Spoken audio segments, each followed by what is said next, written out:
आज बड़े सौभाग्य की बात है कि हम सब सत्संग की गंगा में गोता लगा रहे हैं। ये मोरा गांव का ये मिट्टी का एक एक कण भी हमारे लिए धन्य है, जो हर भूमि में सत्संग की गंगा बहती है।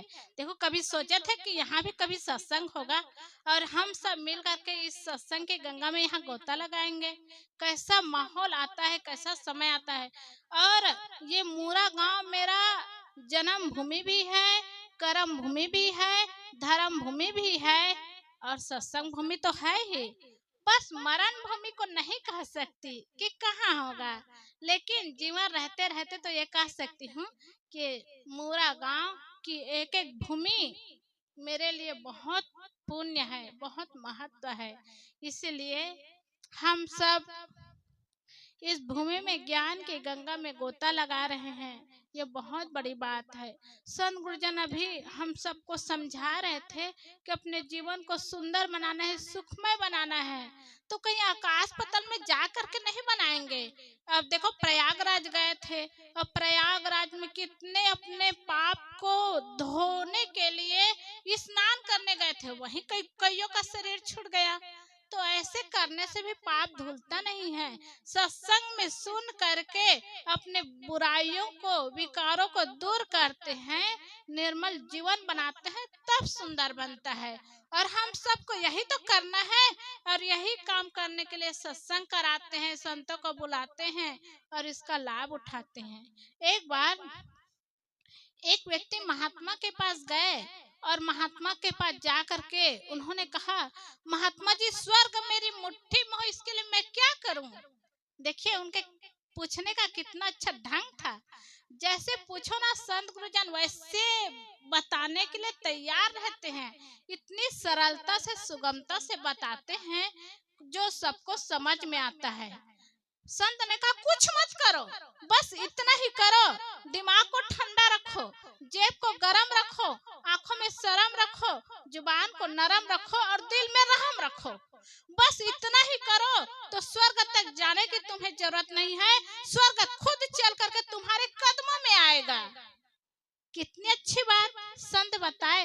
केवल उस भगत के लिए नहीं, हम सब के लिए बताए कि 5 बातों को याद कर ले और उसके अनुसार जीवन जी ले तो स्वर्ग तक जाने की जरूरत नहीं, स्वर्ग खुद हमारे पास आएगा, सुख शांति का जीवन होगा।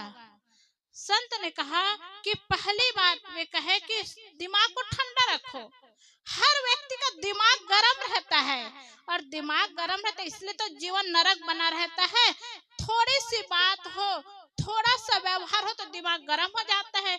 अभी कहानी सुन रहे थे ना, देखो थोड़े में कितना दिमाग गर्म हो गया, बच्चे को चाटा लगा दिया, लेकिन बच्चे तो बड़े प्यार से, पापा मैं प्यार कर रहा हूँ, प्यार करता हूँ, यही कह रहा था।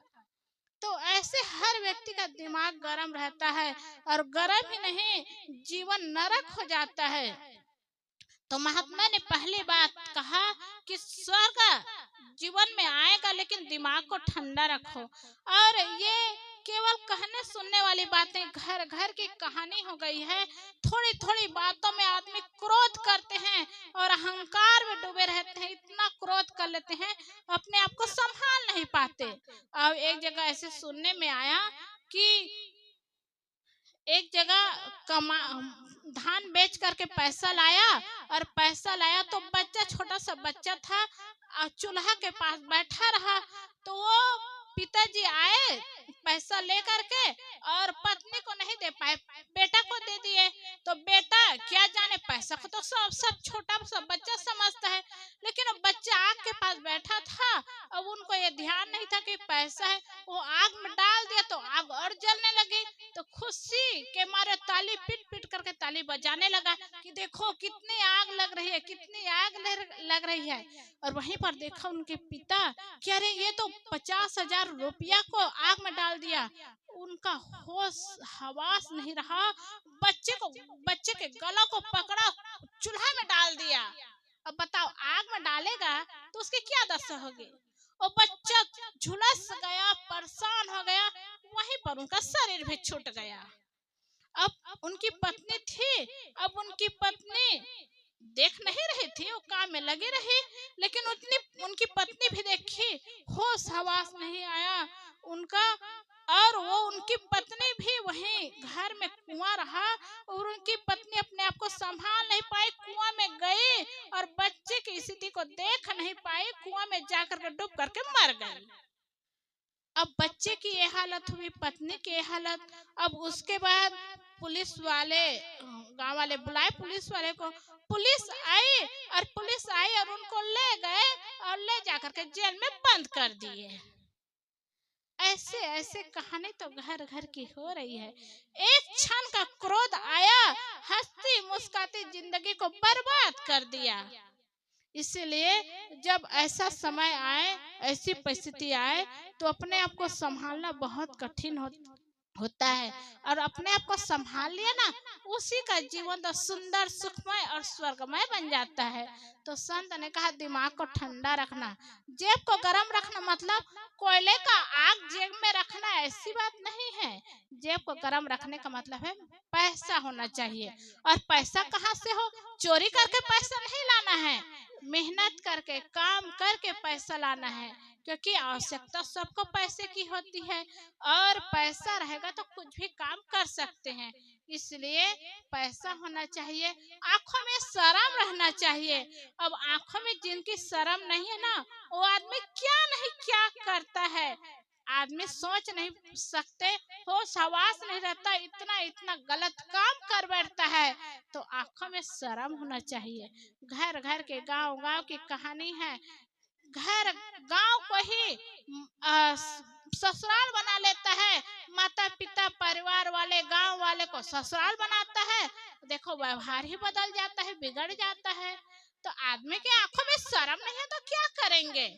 तो शर्म रखे, आंखों में शर्म रखे, जुबान को नरम रखे, मीठी वाणी बोलना शुरू करे, और मीठी वाणी सीखे, और सुंदर सबसे सुंदर बात बोले। क्योंकि कहते हैं ना, मधुर वचन औषधि के समान होता है, कटुक वचन तो तीर के समान होता है, सदगुरु कबीर साहब ने कहा है। इसलिए मीठी वाणी बोले, और दिल में रहम रखे, दिल में दया का भाव हो, जीव मात्र पर दया का भाव होना चाहिए।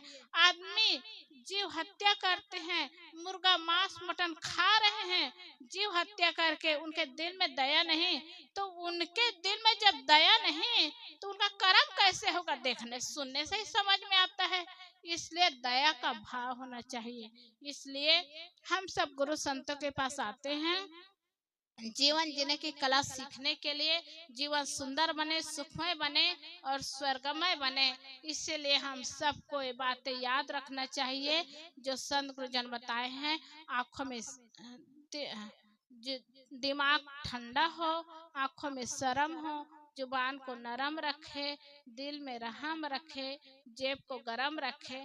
ऐसी ऐसी ज्ञान की अच्छी अच्छी बातें संत जन बताते हैं, हम अपने जीवन में उतारेंगे तो जीवन सुंदर होगा, जीवन सुखमय होगा।